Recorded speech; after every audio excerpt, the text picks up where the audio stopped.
The NAFTAA Podcast. Sometimes it may be good, sometimes it may be shit.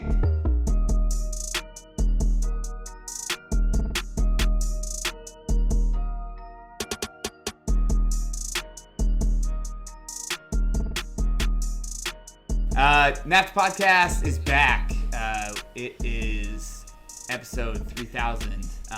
You got the full squad back. Michael and I held it down last week, but the Tucker brothers are back in the building. Got a lot to get into, and by a lot, I mean a dude of the week. We got the U.S. men's national team playing two friendlies over this past international break.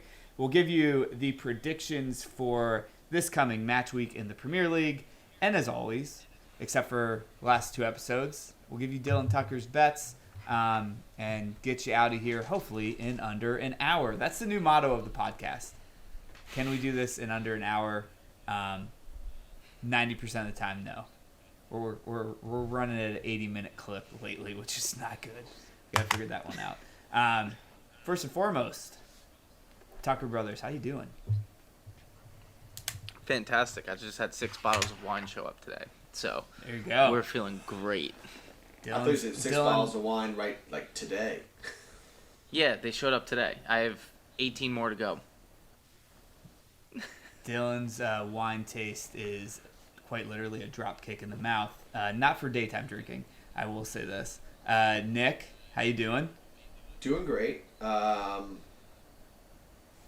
Getting to the time of the season where we're getting to the state playoffs and stuff, so crunch time is fun.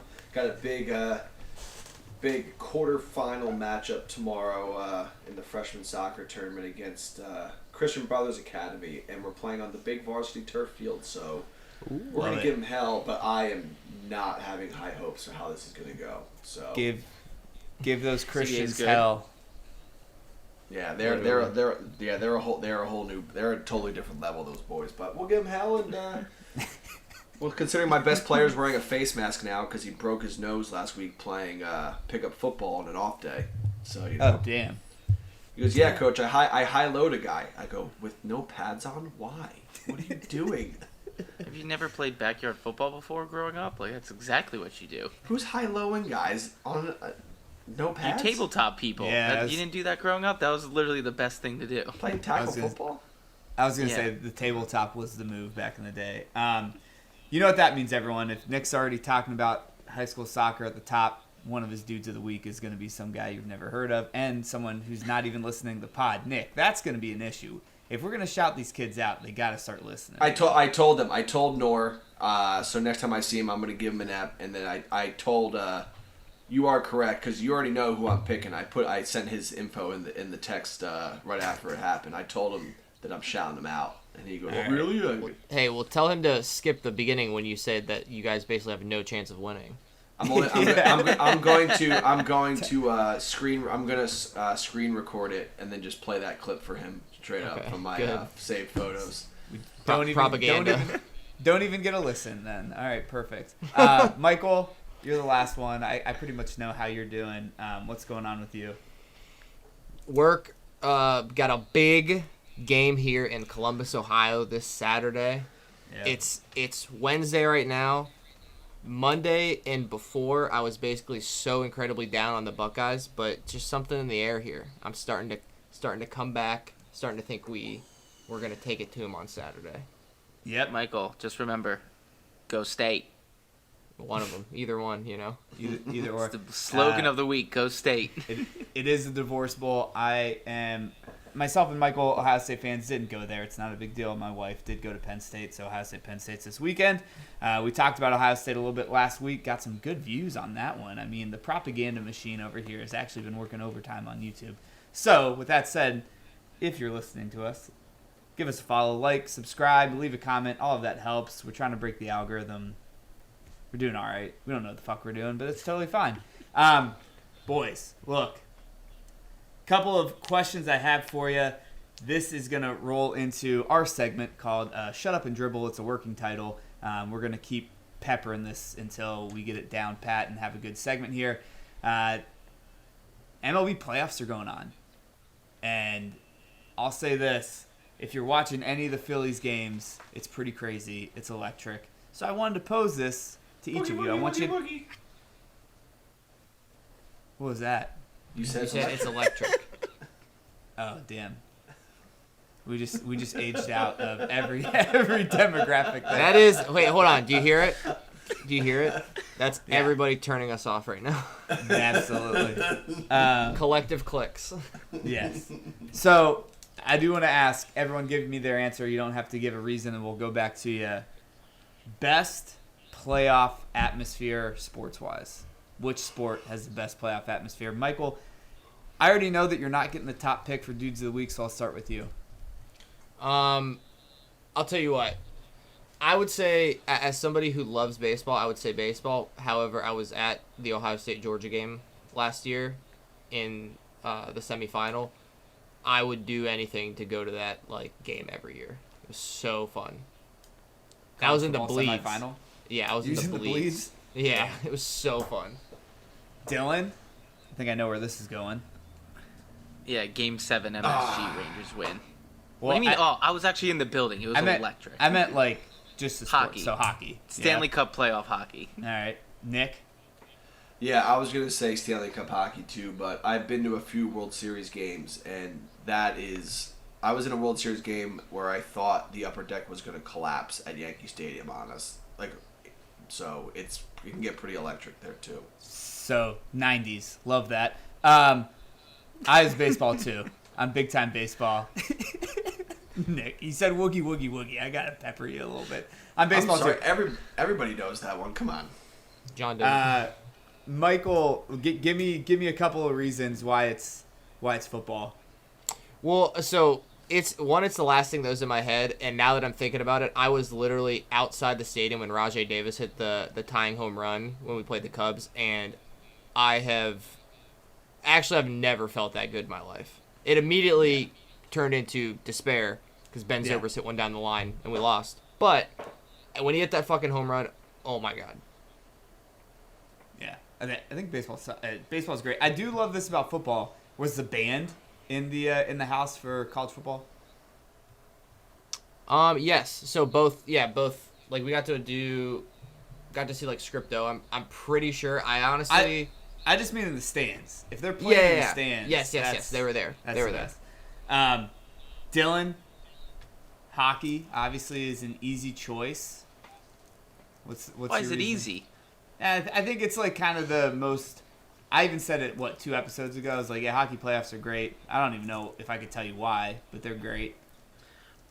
It's because the players give literally 500% and That's are just true. limping around at the point. And in terms of I think it's also a lot of these sports that you guys are talking about. There's a lot of pause. Yeah, I was just gonna say in between them where there's free flowing action the entire time. Exactly. Like the sport we talk about. But there's what did I segue you? No, into I something love. perfectly? Yeah, I love when you put me right to my point that I was going to make. But keep going.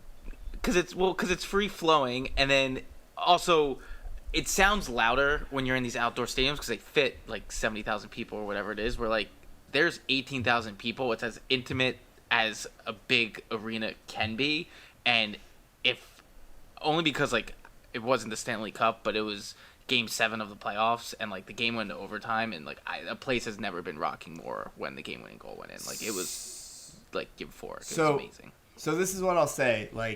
I do agree. Hockey playoffs are known for people playing without teeth, without tendons, without being able to move their legs, basically, whatever. 8 seeds beat 1 seeds. I feel like a decent amount of times. There's upsets always. I think that's great. What you just said, though, is I was thinking about this all day because I knew I was going to ask you, so that's the advantage of hosting this shit. But baseball is incredible because of the pauses, I think. I think it's the dramatic effect that it's almost like you're holding your breath to see what's going to happen next. Whereas, hockey's so helter-skelter that it's you have no control of what's going on. You don't have control in baseball either. But I think it also allows for so many little things to be part of the narrative. Again, I've been watching so many of the Phillies games, Dancing on My Own being part of this because it's part of their song now, I think is incredible. You probably get some of that with hockey. whatchamacallit's A-OK walk-up song. Like, you don't get that with other sports. There's individuality, I think, in baseball. Nick, you can piggyback off of that since you picked baseball too. I was just gonna say that you're literally hanging on every single pitch. Like, I mean, I've been watching playoff games and even on the couch, and I've everything, like every pitch, play, whatever, you're grunting because that game, it can literally turn on a dime. And possession is not always, you can't always win possession to be on offense. So you got to be focused in one way, so you can't control it as much. So, but I agree with Dylan. I mean, playoff hockey is pretty damn exciting. I mean, overtime hockey is pretty damn exciting too. No, overtime hockey makes me want to throw up. It's the most. Yeah, but you want to throw up all the time during a baseball game. You think so? No, Yes, I normally true. fall asleep. 100%. Hey, just quick playoff side note. Did you guys watch the game last night, the Rangers game? No. Yes. Did you see? I don't think they're watching just regular season Ranger games, Nick. No, Rangers, Astros. Baseball. Sorry, baseball. Yeah. definitely. Oh, okay. Aroldis Chapman's doing it again. They bring him in to face a lefty in Houston. What does he do? Give up a dinger. They're like, oh, we're going to blow it in Houston again. Immediately hook him. Yeah. Wait, Yeah. so did he pitch the inning before though? Doesn't he have to face minimum? I think it was because whatever his name is, the big lefty 44 from Houston was his last batter after he gave up the digger. So Alvarez. I just turned it on because I just got home. But Yeah, I haven't watched the Stros as much just because I can't stand their fan base, and I've been strictly watching Phillies, which actually brings me to my second question. This is going to be a little controversial for the Jersey people here. I think Philly's the best sports town in the U.S. you're an idiot. I think it's easy. Each of their teams is very good. I think that their fans are insane. And I think that you have to have a bit of a socioeconomic juxtaposition in your town for it to be like a very good sports town. I think Philly trash people make sports great. Delco. Yeah. As someone who has lived there, I will admit, as someone who, even though I'm a Phillies fan in a sense. Like, I can root for the Phillies. Like, there's a world where Dylan's a Phillies fan. There's a world. Well, I'm just saying, like, our grandmother was a huge Phillies fan. Like, the Yankees, it doesn't bother me, like, the Phillies, like, compared to the Eagles or Flyers or Sixers or something like that. But their downtown setup of Xfinity with the stadiums is by far, I think, one of the best in the nation. And then it depends which fans you get and how they're feeling. When they're Eagles fans, they're assholes, to be completely honest. Phillies fans, they're cool. Flyers fans, they just hope they don't suck. And then Sixers fans, they're just always hoping they're just hope all the time that they get ripped out from them. Nick, before you go, it's the same thing in New York. Like, I love Knicks fans. And I love, like, hockey fans don't really bug me. Ranger fans are a little bit annoying, but whatever. But, like, Knicks fans are amazing. It's when you start talking Yankee fans, like, Yankee fans are the worst here in New York. They suck. They're the worst people. The worst single fan base in sports. Yeah, easily. I mean, I think so. But I feel like Nick, you guys might say something else. I was gonna say the Raiders fans are the worst fan base out there, but don't hate us because you hate us. Because that's why I hate you. Putting them in hospitals. But Dylan, one real quick to the Phillies fans. I went to a game a few years ago, and I wore a gray T-shirt. Just went neutral, whatever. And I was walking in the parking lot, and someone goes, "Where's your Phillies shirt, you fucking tool?" Yeah, like, baseball. I went to the store and just bought a Chase Utley T-shirt because I didn't want to deal with it. Like, can I rebuttal? And second, did you see last night Xfinity Live? Did you see what they held? Is 125,000. Like, it's awesome. I agree with Dylan. It's the best place to go. It was just a little smaller than the setup that Stateside Seagulls had for Brighton. Just a little bit. just a tiny bit. Let me just rebuttal to that. We went to, can't remember, it's like 4 or 5 years ago, went to a Yankees game with my 60-plus-year-old mother to watch the Guardians, at that time the Indians, and escorted by a Yankee fan with us, and they basically poured beer on my mom after we lost. But those are just bridge and tunnel people. Like they don't count. That happens Yeah. everywhere. Yeah. I've been to a lot of different. I've been to a lot of different sporting events. These Never dudes- happened. Maybe I've just only gone to sporting events to away things in the Northeast. It happens everywhere. Yeah. I was gonna say. I mean, not Ohio's Midwest. basically Canada, so everyone's too polite, probably. Midwest nice. I'll take it. It's fine. I do want to call out though with the whole Philly thing. Like, I'm hoping you guys know this, but like, the vet used to have a prison in it, right? Yeah, a drunk tank in the basement. Yeah. Yeah, because they we assaulted stadium.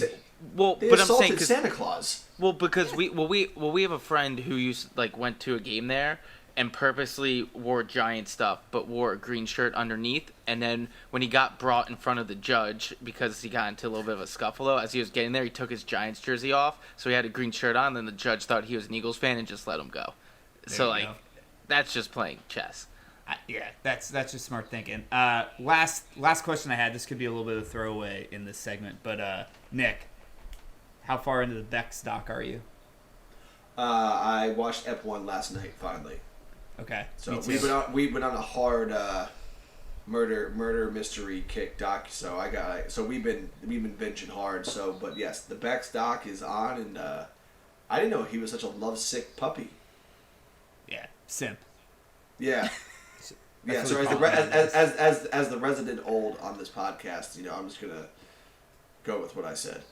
Yeah, he loves his babes. He loves his babes. And could you real quick, the way he says Adidas drives me up. Adidas or whatever he says, it drives me insane. I hate it. He's just a working class man from Surrey. Let him go. I'll give us homework here, Nick. I want to talk about this next step, so let's have it done. You and me. If You we guys can watch it record, too. if we can record on Wednesday, because I got a bachelor party Friday, Saturday, Sunday, so I don't know how much TV I'll be watching.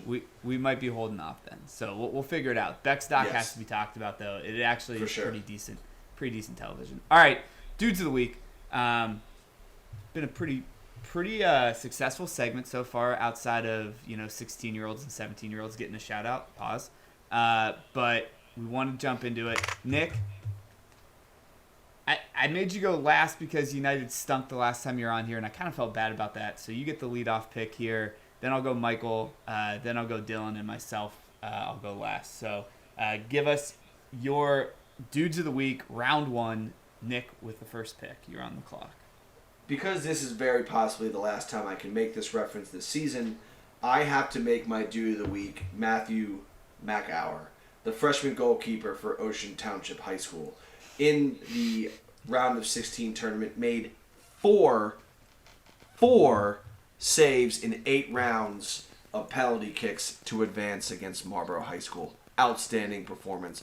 Also thought he was going to pass out. He was so excited, screaming after the last one. I saw his neck and the vein popping out. I thought he was going to pass out. Damn. Love to see it. Michael. Well, Nick took mine, so that's fucked. Mine has to go to Darwin Nunez. Goal and an assist to beat Brazil for country Uruguay. The goal was nasty. The assist was even grosser. Congrats to him. Hopefully he comes back and just starts pouring him in for Liverpool. Love it. Go, Dylan. I don't feel like I need to tell you guys to go. Just go ahead.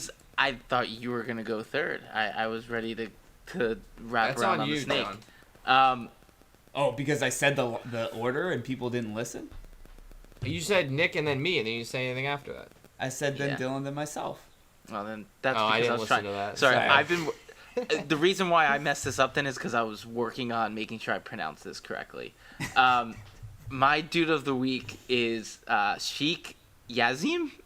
Did I get that right? Jazim? I hate you Jazim. so much.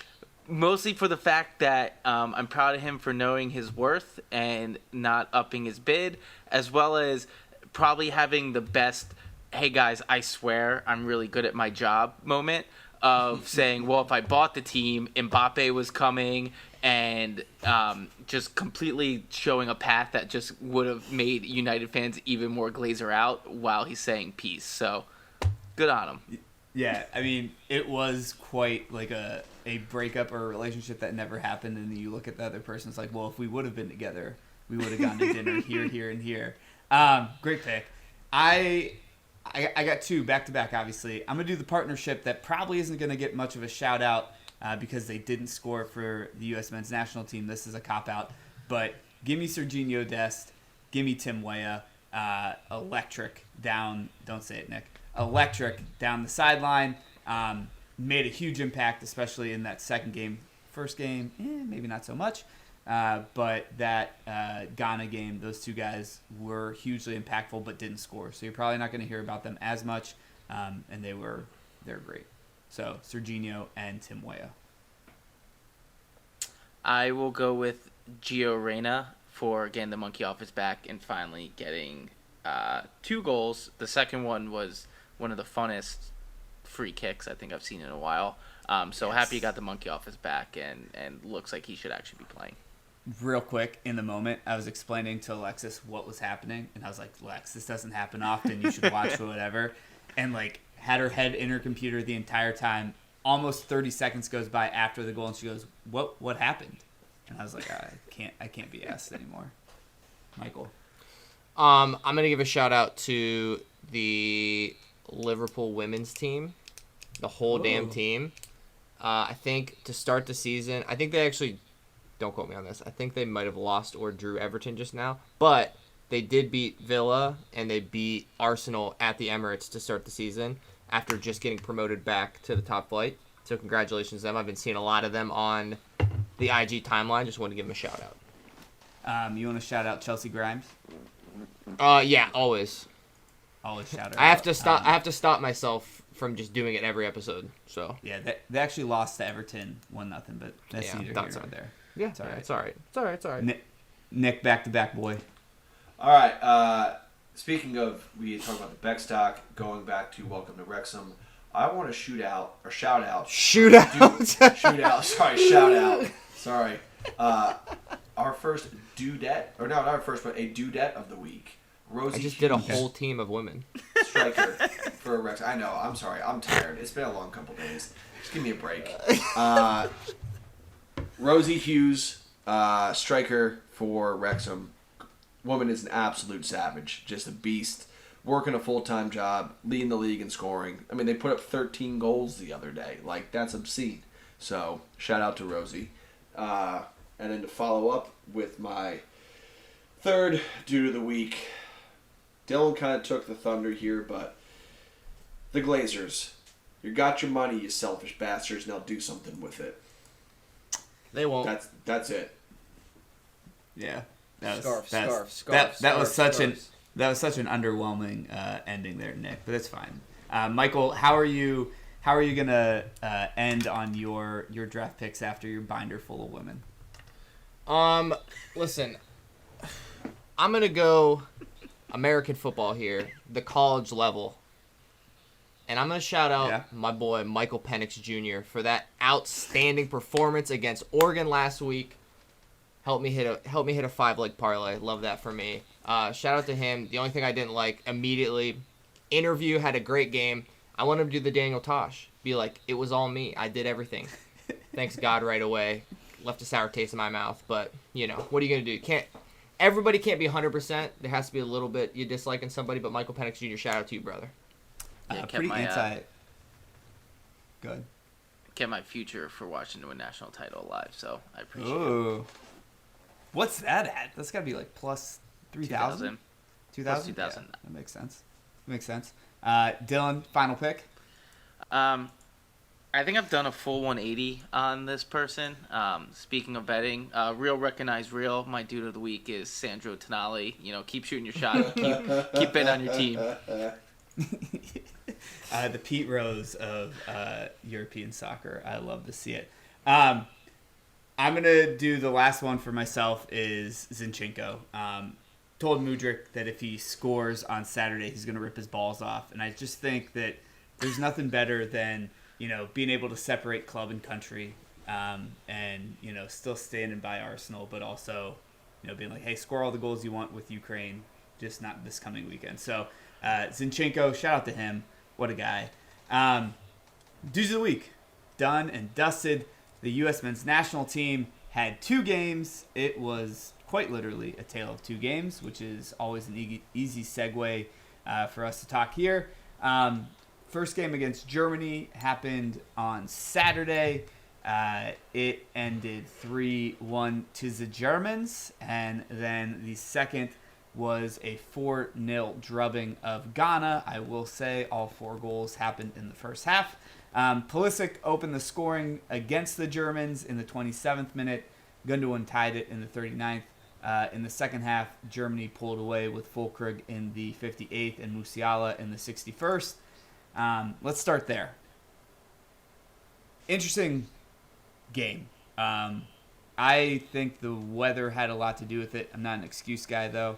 I think that the speed was probably more to the Germans' liking, actually, to be totally honest, because they were able to get a hold of it. But the first half, we look like a pretty good team. We look like a team that can hang with some bigger nations and some more traditional power teams. Michael, you're always a straight shooter when it comes to Americans playing soccer. What was your thoughts? My thoughts on this one, if I'm looking at this German team, I'm not blown away by it. I think they have some really good individual players. I think Musiala is really good. Leroy Sané, I'm pretty sure I was talking to you, literally was like, he doesn't really pop up anywhere and impact the game, and then led to the first goal. Gundogan obviously is big, but I think I said last week we have to be competing, and apart from the first 25 minutes, I don't think we did anything. I think I am leaning more towards now where you guys were with Berhalter because of that performance. Yeah.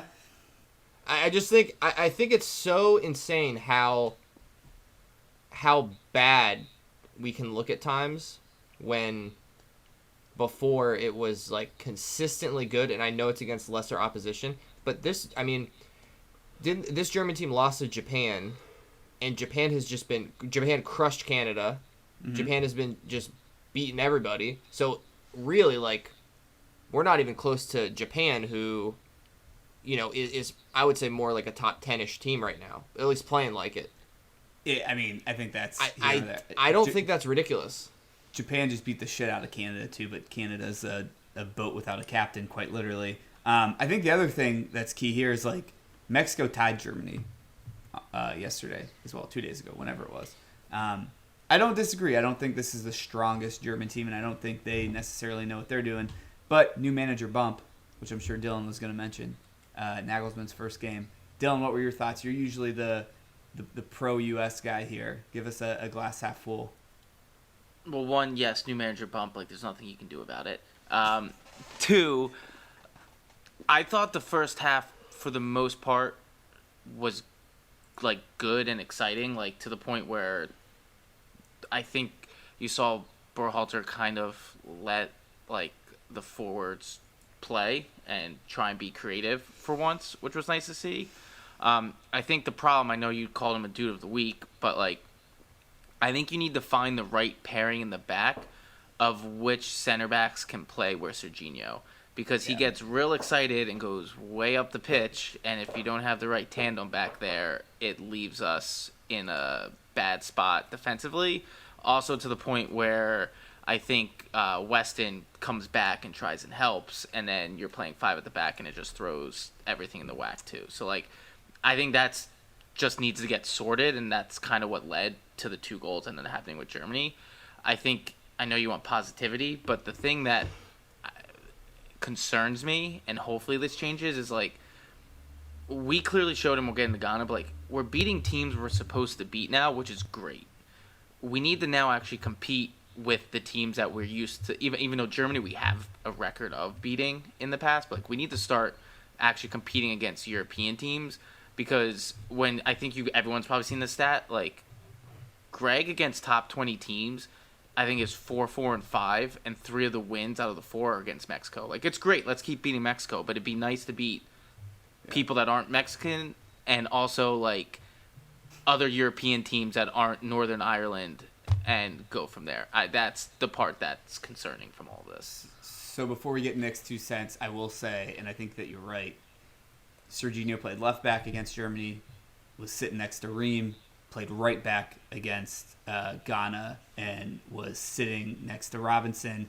And I think that, man, I think that they patrol him and Weah when he's at right back. They patrol a sideline so much better than, like, if he's at left back and Pulisic is running the left side. Pulisic cuts to the center so much more, and I don't think he has that support that he normally has with Weah. But I'm not a tactician. Like, I don't know if that's true. Nick, your initial thoughts on game one here? It's the same problem we have. I mean, first off, we lose to a team that couldn't get out of the group stage. So if you want to talk about playing against top teams and everything like that, like, not a good start. But second off, again, look at any team that makes any run in a major tournament. And you just look at sports in general. What is the one piece of the game you can always control? You can always affect no matter what? Defending. You can always defend. You might not be great going forward. You can struggle to be connecting passes, whatever it is. But if you're going to continue to not defend, Serginho Dest is a liability. I'll say it. He's an absolute liability. That if he's going to talk about it's about decision making. When and when not to go. How, if you are going to go, how are you going to go about it? And until we get, and I love Robinson on the left, but again, he's someone that is really great going forward, but we're not good enough defensively to be successful in the long term. So until we get that figured out, like, we'll be able to scramble around, Copa America and be okay, obviously, and we'll sit there as the second tier of teams. We're obviously not a top tier team, but we can sit in that second grouping. But I don't see anything changing until it's Greg out, because you're not going to teach them how to play defense. They're not going to be any good. Period. We're not going to win until we defend. Yeah. Famously, we have an episode called All My Homies Hate Greg Berhalter. Go listen to that one. Shameless plug. I will say this, Nick, I don't think you're wrong. I actually also want to point out, like, we changed formations against Ghana. We were running a 4-3-3 pretty straightforward against Germany. And then against Ghana, you run a 4-2-3-1. And I actually think it created so many more chances. Let's get into the Ghana game a little bit better, more positive that we can maybe pull from this one. Gio got back on the score sheet in the 10th minute. Pulisic pulled a penalty in the 19th, scored that one. Balogun in the 22nd, and then Gio again in the 39th. 4 goals in the first half, no goals in the second half. I don't know if you want to look into that too much, read into that too much, but my first initial thoughts was when you're setting up this way and you have Balogun up top, you have Pulisic, Reyna, Weah as a 3 right behind him, you are able to be much more dynamic up front. It didn't matter where those guys were at. They can all play each of those positions, it seemed like, and it made it more exciting to move forward. I also really like that they held 2 midfielders with Johnny Cardoza. Is that his last name? They call him Johnny. But I thought he played well. He plays in the Brazilian league. He plays for Internacional. Shout out to Allison Becker, the same team he played for. And then Musa in the back as well. Look, we are missing Tyler Adams for sure. But, like, I did like the double holding, and then you just let those 4 guys go up and cook. And it did help Serginho play a little bit better on this one, which he was amazing. So, Nick, you went last time. Let me have you go first here, and, like, you can get some points out and, talk through this one.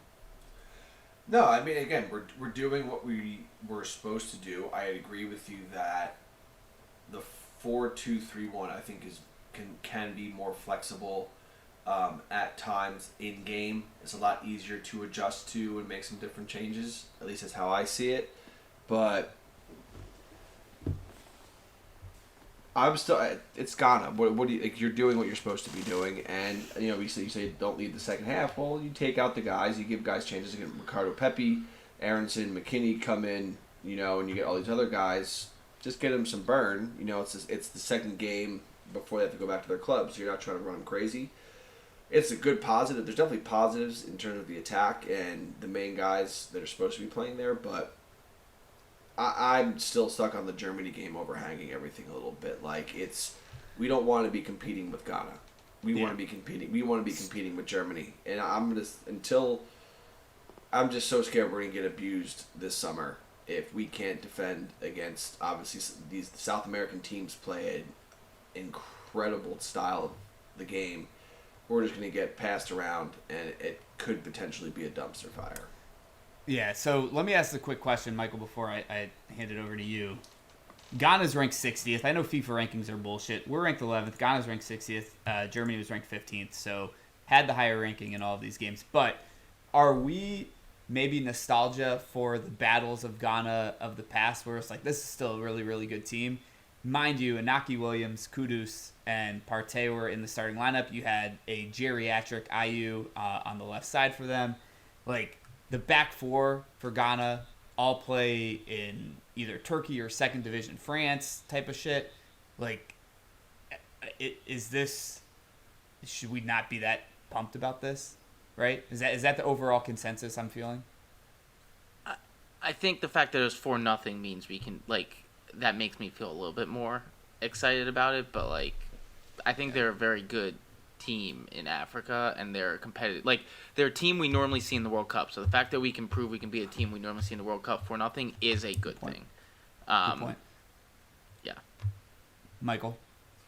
The only thing I would say to kind of Nick's point in general, I would have much rather seen Dest play right back against Germany than left back, because sure, like, it is still a wing back position, but it's the complete opposite position. You are flanked by completely different people. The help is coming from a completely different side than what you're used to. I guess I agree to a sense. I don't think he's like a stellar defender.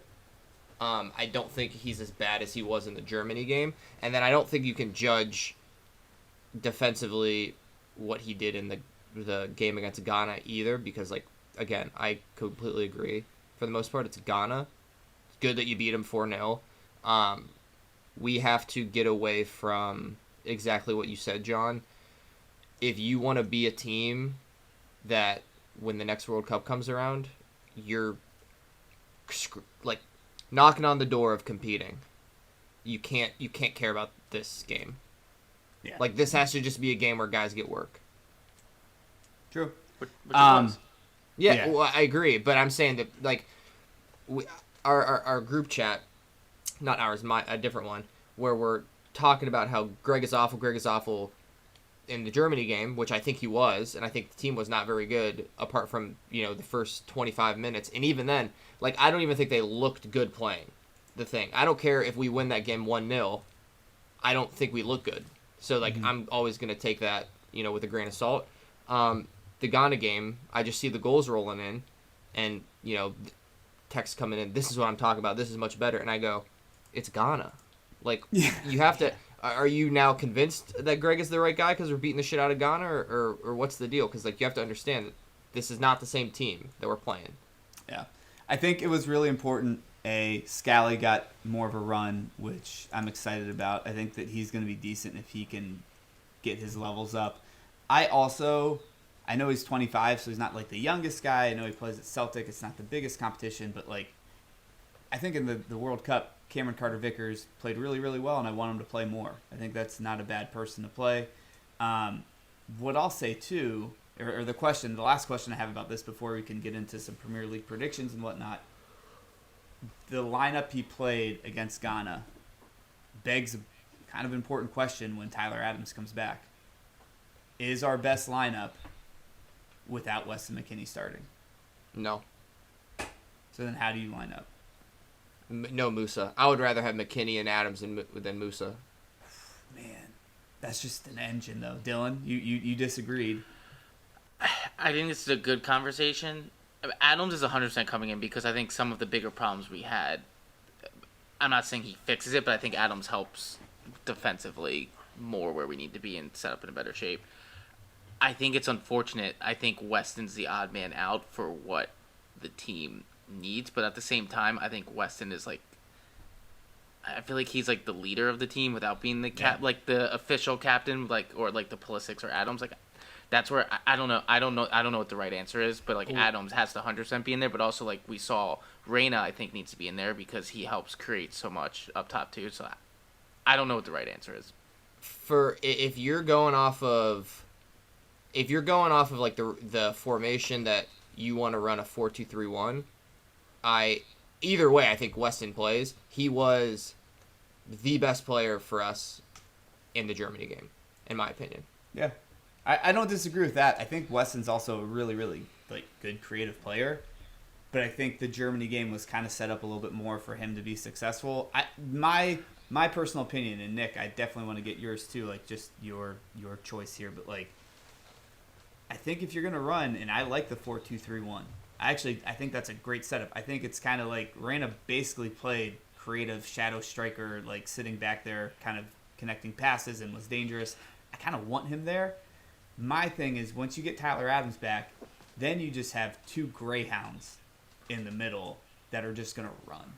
And like you're going to get bodies in front of the ball on defense, and you're just going to get support outside the box on offense. And I think there needs to be a thought process around that with the U.S. where it's like, hey, we might need to play like if we can get a goal, then we just need to not let them get a goal type of thing. I think that's so scared. But it is. I don't agree with that, but I also think, like, you mentioned Reyna playing the shadow. I think that's also what we need to do because it helped Balogun, like, go wide more, knowing that there's someone up the middle, which I think created more chances and got him more involved in the game. And, like, I don't know. I think also the Ghana game, like, I think we need to do the best lineup that can work against a more structured team because the Ghana game, too, was... They were also, like, basically when you're playing FIFA, they were in ultra-attacking mode of just being completely wide open and having the midfield, like, allowing us to run right through it, where you don't get that against Germany, and that's where the mistakes happen, and people press us for playing out the back. And ultimately, you need someone who can kind of handle playing out the back or be able to captain it and say, hey, we need to change up the tactic for a couple minutes to take it off. So, I don't know. Nick, West in, West out. Did you just make a Jose Mourinho in for World Cup 2026 plug? That was my question. But I don't think him playing winger or wing back at Juve is going to help him at all right now. Tyler Adams and Musa in a 4-2-3-1. I think Wes out off the bench for sub. All right, Michael, you said you wanted the last word. What you got? So I just want to, the other thing too, when you watch these games, Musa is an absolute engine, but don't, and I love him, I think he's great, don't give plaudits to somebody when they are, in all intents and purposes, I think he's very one-dimensional in that respect. I think Weston McKennie runs his ass off, and I also think he offers you something more like an 8, like box-to-box, moving forward as well, that I don't think Musa adds. And if you're going to have Tyler Adams essentially be that destroyer, you're going to need someone to progress the ball. And I don't think if you have Adams and Musa there, who are both just going to be defensive blockades, like, sure, if you want to do the Jim Tressel here, get up by a touchdown and then punt it away every single time, that's fine. Play Musa. But if you want to be a team that I think for the past year we've all been talking about wanting to be, you play Weston McKennie. Valid point. I think that the one thing I will say is the 4-2-3-1 was a welcome change that I think we're all open to, for sure. I think that's something that we don't. I think you just get arguably your 4 best players all in the field at one time. Yeah, fair. All right, teams that have more than 4 really good players. Most teams in the Premier League. Look at that transition. Look, so flawless. Yeah, exactly. Another international break done. Another international break dusted. We are jumping into predictions, and we had some movement in the table. Michael, you are still leading at a record of 50-30, 20 games over 500, with a 625 win percentage. I jumped over Nick, 49-31, a game behind Michael. Nick, a game behind me at 48 and 32, and Dylan at 41 and 39. All of us over 500. You know who I felt like just there, Michael? Yeah. That dude on TikTok that's drinking 2,000 beers in 200 days. Oh, yeah. Is he done? I think it's this weekend. He finishes up. Oh my God. Yeah. He's crushing it. He's actually Yeah. like so far ahead. Wait, It's like, insane. Like, is it what kind of beer? Pints. That's 10 Pints. beers a day. No. Yeah. Great math, Dylan. Just saying. Yeah. Did He you actually use Google Sheets for that one? he's Apple mentioned calculator. he's mentioned in recent videos, like, so it's been like 3 weeks now leading up to this final day. There's been videos where he straight up goes, I need to slow down. He's like, I only need 7 a day and I want to do 10 on the last day, so I got to slow down. And this man just deletes pints. He just goes out.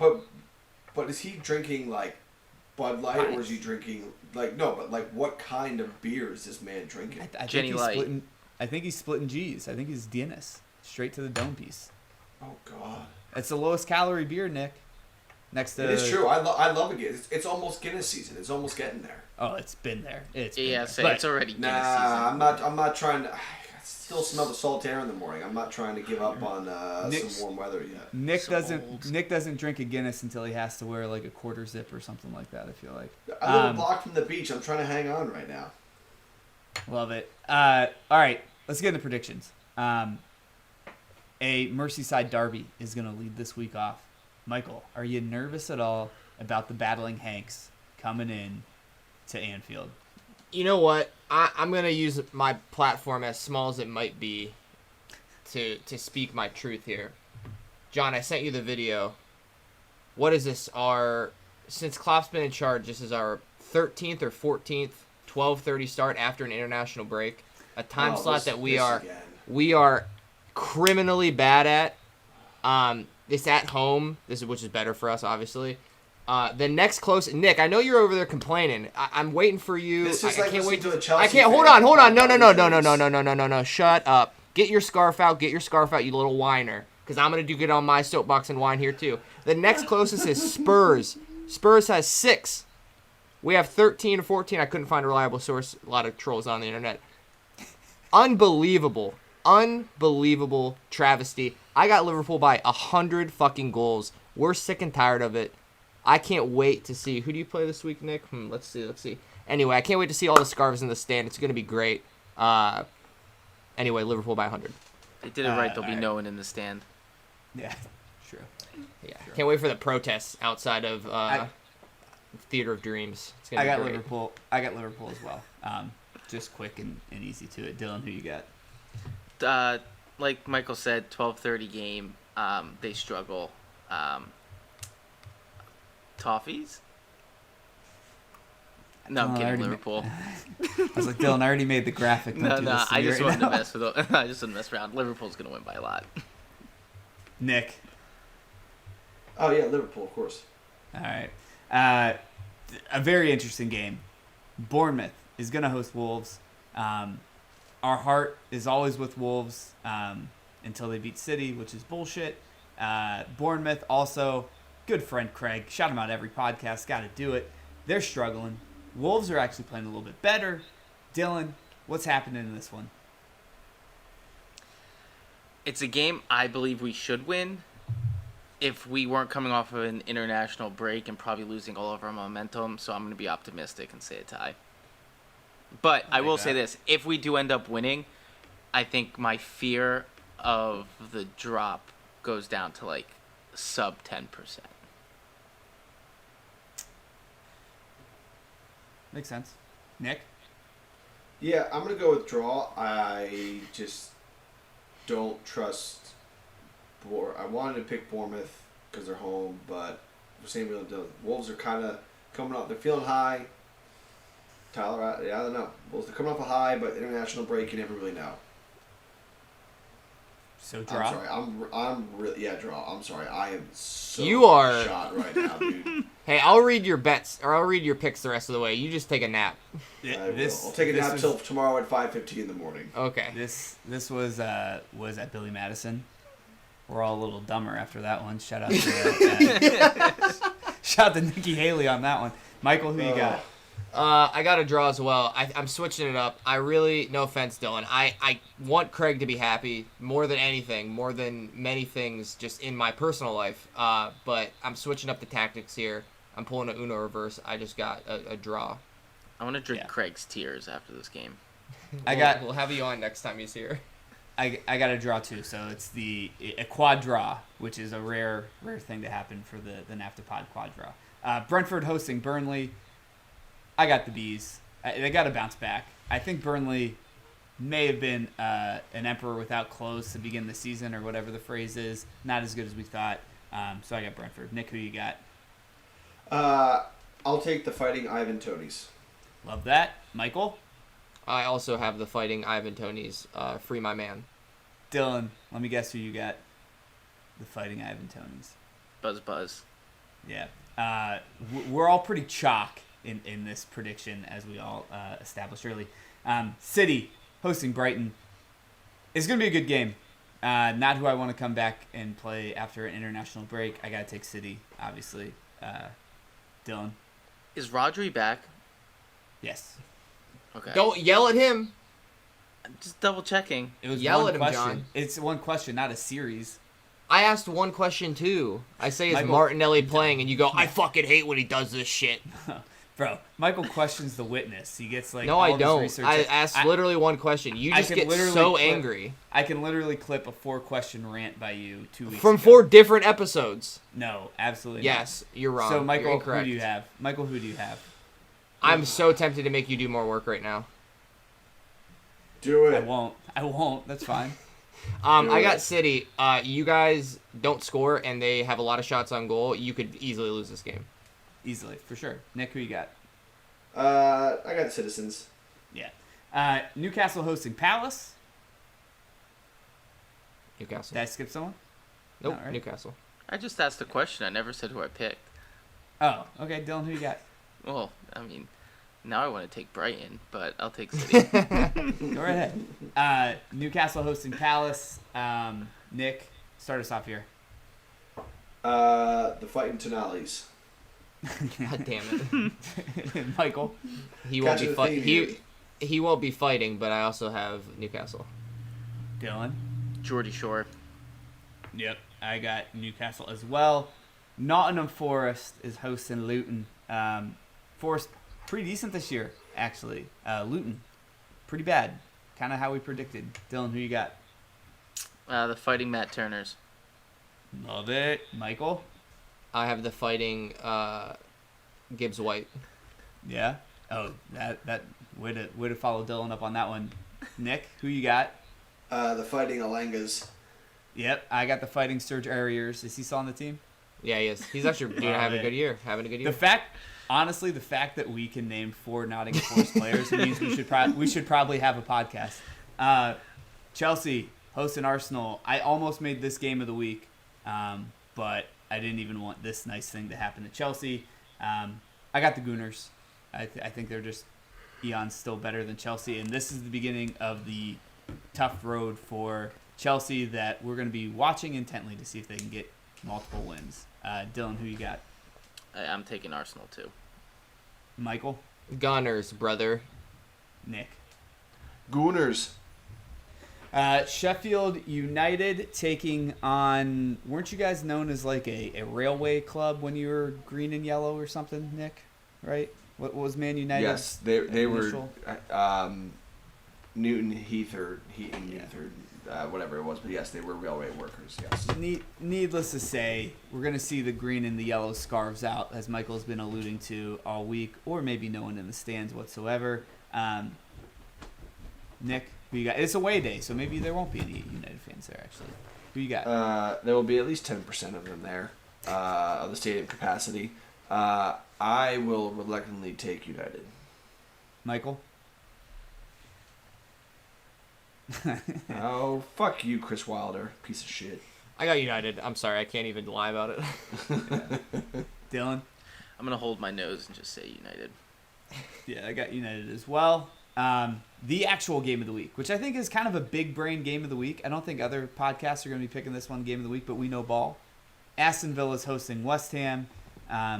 Two teams that are playing very, very well this season. Dylan, lead us off. I don't think you've led off a game of the week. Lead us off, man. I don't know why, in my mind, I still just assume West Ham's struggling, even though I know very much that they're not. So I'm going to go with Aston Villa to bounce back after a tough draw. At Villa. Michael, who you got? I have a draw. I think that this is a game that plays perfectly into West Ham's formula. I think they're flying right now. I think it'll be like a 1-1 or 2-2 draw. But I think West Ham will get the lead first, and then Villa will have to fight back. Yeah. Nick? I will be taking Villa. Just for the sheer fact it is a home game. Yeah. I got a draw as well. I think, Michael, you kind of laid the script out perfectly. I think that's how West Ham plays now. And then the last game, a London derby. Tottenham hosting Fulham. I got Spurs. I think they're really good. Good team. Yeah. And Fulham, not a good team. Michael? Spurs, good. Fulham, no. Yeah, Spurs. Dylan? I tried to big brain this in terms of trying to guess when Tottenham ends up screwing up. I just don't think it's this week, so I'll be taking Spurs. Nick? Yep. The Saints will go marching in. The Spurs will go marching in, excuse me. We'll take the Spurs there. Love it. Go to bed. He really does need to go to bed. No. If you guys were listening, we have one game that Michael and I took that's different than Nick and Dylan. Hopefully that means that this is going to be a good week. We're coming off back-to-back bad weeks after being just unbeatable the first 6 weeks of the season. So hopefully this will be a bounce-back week for all of us. Dylan, we're getting back into betting. What are you putting into Dylan Tucker's betting corner this week? So I do want to call out that if we truly think we're going to have a 10-0 week, and let's say the Villa West Ham game becomes a tie, you're looking at plus 50,000, so $5 can win you $5,000. Or is it $500? I think it's $5,000. So just something to think about if we want to throw that one into the mixer and see what happens. I feel like it'd be $5 wins you like $50,000. No, you're doing a 10 No, you have to bet. parlay? No. You have to bet 100 for 50,000. Okay, all right. $10 wins you $5,000. So that's what it is. 10's $5,000. Yeah. So All right. it's All right. okay. There we go. Orders that- at 10. That math wasn't mathing for me. It's all right. So in case you want to think about that, but the four I got this week is Arsenal good, Chelsea bad. Give me Arsenal plus 130. Brighton normally gets 14 corners in their games. They contribute a lot of corners.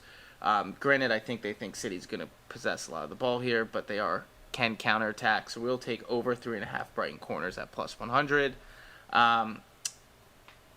In Brentford-Burnley, I think that's going to be a game that we just don't want to watch, where there's not going to be a lot of goals, so under 2.5 minus 110. And then we will be flying over to my good friends in the Bundesliga, and we will be taking over 3.5 goals on the Friday game with Dortmund versus Werder Bremen. You could even bump that up if you want to, like, 5.5 goals. I think there's going to be a lot of goals in that game. Goals aplenty in the Bundesliga this season. It's kind of wild. It's fun. Anyone else sprinkling anything else on top? I just took all 10 of mine, my picks, so $5 wins me $1,300. It was plus 26,000 something. Okay. Well, keep us posted on that one. Podlay will be back next week. Dylan, get us out of here with a joke. All right, boys. So how do we know that the soccer referees are happy? Because they whistle while they work. Cheers.